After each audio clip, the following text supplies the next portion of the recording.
السلام علیکم ورحمۃ اللہ تعالی وبرکاتہ۔ اس سے پہلے میں نے آپ کو رکوع کے تعلق سے بتایا تھا، آج سجود کے تعلق سے بتاتا ہوں، یعنی پیشانی، ناک، دونوں ہاتھوں کی ہتھیلیاں، دونوں گھٹنے اور پاؤں کی انگلیوں کا زمین پر لگنا۔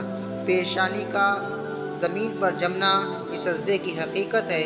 نبی اکرم صلی اللہ تعالیٰ علیہ وسلم ارشاد فرماتے ہیں، بندے کو خدا سے سب سے زیادہ قرب حالت سجدے میں حاصل ہوتا ہے۔ خدا تعالیٰ کے سوا کسی کو بھی سجدہ کرنا جائز نہیں۔ غیر خدا کو عبادت کا سجدہ کرنا یہ شرک ہے، اور تعظیم کا سجدہ کرنا یہ حرام ہے۔ پاؤں کی ایک انگلی کا پیٹ زمین سے لگنا شرط ہے۔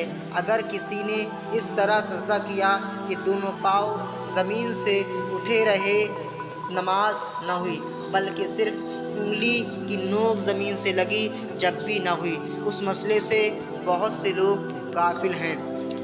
سجدے میں دونوں پاؤں کی 10 انگلیوں کا پیٹ زمین پر لگنا سنت ہے، اور ہر پاؤں کی 3 انگلیوں کا پیٹ لگانا یہ واجب ہے۔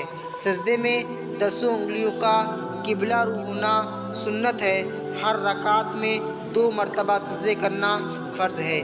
ایک سجدے کے بعد فوراً دوسرا سجدہ کرنا واجب ہے، یعنی دونوں سجدوں کے درمیان کوئی رکن فاصل نہ ہو۔ ایک رکعت میں 2 ہی سجدے کرنا، 2 سے زیادہ سجدے نہ کرنا واجب ہے۔ سجدے میں کم از کم 1 مرتبہ سبحان اللہ کہنے کی وقت مقدار تک ٹھہرنا واجب ہے۔ سجدے میں 3 مرتبہ سبحان ربی الاعلیٰ کہنا سنت ہے۔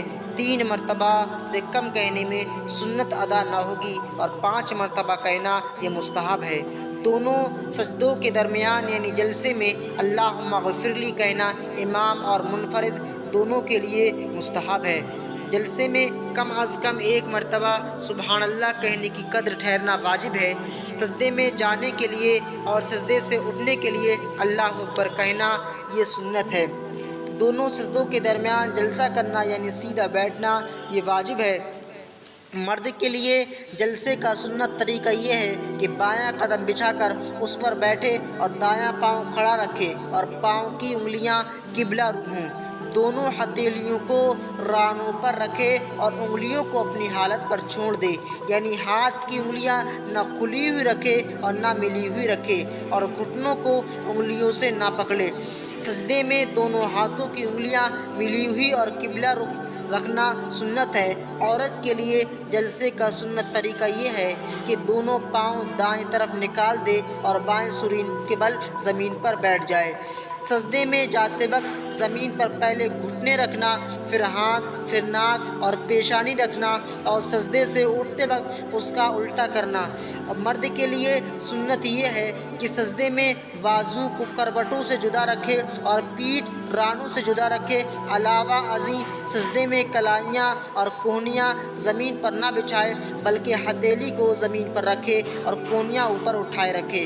عورت کے لیے سنت یہ ہے کہ وہ سمیٹ کر سجدہ کرے، یعنی بازو کو کروٹ سے اور پیٹھ کو ران سے، ران کو پنڈلیوں سے اور پنڈلیاں زمین سے ملا دے، کونیاں اور کلائیاں زمین پر بچھا دے۔ دوسری رکعت کے لیے سجدے سے اٹھ کر پنجوں کے بل گھٹنوں پر ہاتھ رکھ کر کھڑا ہونا سنت ہے، لیکن اگر کمزوری وغیرہ کے عذر سے ہے زمین پر ہاتھ رکھ کر اٹھے تو حرج نہیں ہے۔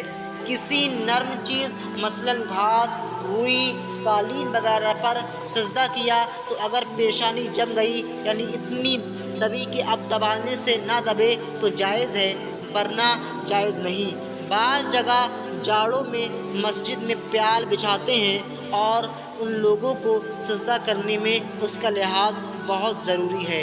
اگر پیشانی خوب نہ دبی تو نماز ہی نہ ہوئی، اور ناک ہڈی تک نہ دبی تو نماز مکروہ تحریمی واجب الاعادہ ہوئی۔ کمانی دار گدے پر سجدے میں پیشانی خوب نہیں دبتی، لہٰذا نماز نہ ہوگی۔ ریل کے بعض درجوں میں بعض گاڑیوں میں اسی قسم کے گدے ہوتے ہیں، اسی گدے سے اتر کر نماز پڑھنی چاہیے۔ 2 پہیہ گاڑی، یکا وغیرہ پر سجدہ کیا تو اس کا جوا یہ بم، بیل اور گھوڑے پر ہے، سجدہ نہ ہوا، اور اگر زمین پر ہے تو ہو گیا، اگر بانوں سے بنا ہوا ہے تو اتنا رہ جائے تو دبانے سے اب نہ دبے ورنہ نہ ہوگی۔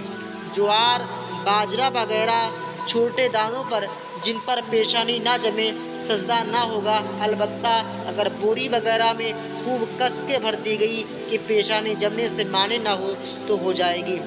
اگر کسی عذر مثلاً بھیڑ کی وجہ سے اپنی ران پر سجدہ کیا جائز ہے اور بلا عذر باطل، اور گھٹنے پر عذر اور بلا عذر کسی حالت میں نہیں ہو سکتا۔